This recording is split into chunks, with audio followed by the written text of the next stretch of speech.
everyone and welcome back to my channel. In today's video I'm going to be talking through how to excel in GCSE English Literature and English Language.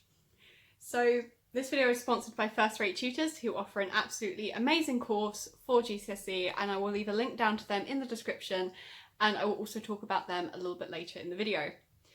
But I'm also going to go through some revision techniques, some resources that you can find online, and also basically what you need to know before going into your exam. And I am going to begin with what you need to know before going into your exam, because I do think that's the most important thing. So in terms of that, you're going to need to have an understanding of the text, and you're also going to have an understanding of the mark scheme and the structure of your exam.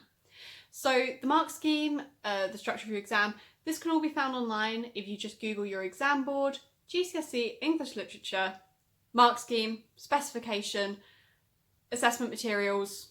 You should be able to find it quite easy, and I would recommend doing a lot of practice papers just to familiarise yourself with it, and also making sure as you are writing that you are hitting the assessment objectives. So one of my biggest downfalls at GCSE actually was context.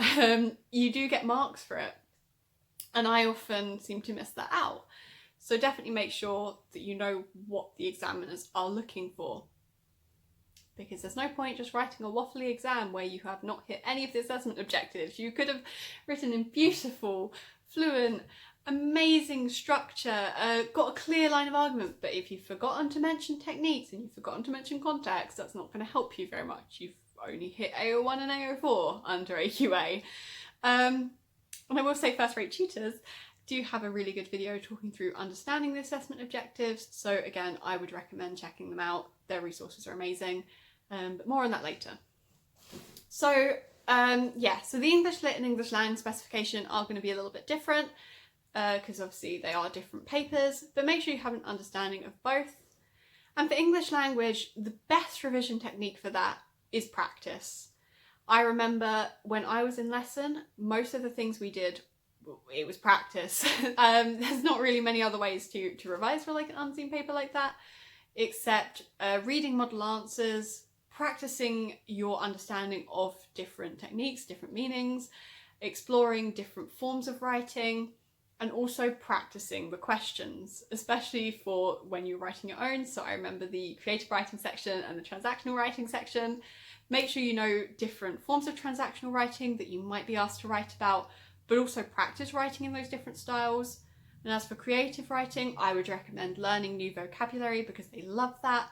I remember the night before the exam, me Googling words that are loved by the English language examiners. And I learned a few and I dropped some in, and I got a grade 9. So do that, except don't do it the night before the exam. Do it ahead of time. And make sure you do understand the structure of what the examiner wants. And Firstrate Tutors also have some good videos for English language exam and the spoken endorsement, because I keep forgetting that exists. The spoken endorsement. Right. Again, practice. It's practice, practice, practice most of the time. And also understanding, again, what is being asked of you. So I remember when I quite recently had some work experience and they gave us public speaking training, and I am not following any of the advice right now. Sit still, sit up straight, look at the camera and speak slowly and clearly. Try not to use fillers, but they are okay if you need to gather your thoughts. But my issue is that I do move around a lot and I do look around a lot. But still, it's understanding what is being asked of you. As for revision techniques, I would recommend flashcards, blurts, practice papers I've already said, watching videos online, reading model answers, and for English literature especially, just reading. Because reading does improve your vocabulary, it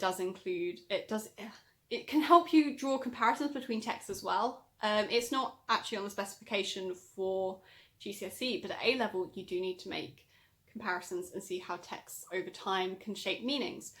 So I would definitely recommend reading, I'm dropping everything, classics. So I've got my copy of Jane Eyre here. Books like these are really good just for helping you understand different literary traditions. Obviously you don't have to, but it is something I would recommend. I would also recommend making summaries for each act or chapter of the play or book, making sure you have the understanding. Make sure you're revising everything, including context. So I remember something I did for my poetry anthology is I would write, one revision card would have quotes, one revision card would have techniques, one revision card would have context. And the way I'd make my revision cards, and I do have some videos on this, again, I will try and link them below, is I would try and use symbols and pictures just because I find that really helps you remember it, because you've actually got to think through it when you're looking at the card. You don't want to just be copying out from a textbook. I don't think that really helps. So for resources, I say Seneca Learn is quite good for AQA. They do have quite a limited range of texts, and I do think sometimes the information could be limited, but for a basic understanding, Seneca is good. For revision, I would say, yeah, looking up the practice papers. There's also other sites like Revision World that also put the practice papers up. I use these a lot for my other subjects. I don't think I use them for English. And we've got Firstrate Tutors, who are the sponsor of today's video. And I'm going to include a clip at some point of the type of things they have. But I will say it's amazing. They've got so delivery for your spoken language endorsement, how to prepare, potential topics. They've got some really good videos on English language, the practice papers, and what the examiners are looking for. Unseen poetry. Again, unseen poetry is something people really do seem to struggle with, and I would say again that's where reading comes in, but also going through it with a teacher, or in this current coronavirus economy, you know, using a service like Firstrate Tutors would be really helpful. You've also got all of the conflict poetry and the romance poetry. Again, it's AQA, and my little Edexcel heart is feeling a little bit left out, but it's fine. I know most people are AQA, and I think even if you are on a different exam board, knowing the other poetry is really good because it does help you draw those comparisons and better understand how to analyse your own poetry. I think the best way to learn how to understand poetry is to read poetry and find poets that you like. So I'm a big fan of Wilfred Owen. I am a fan of John Donne, and I will read their poetry.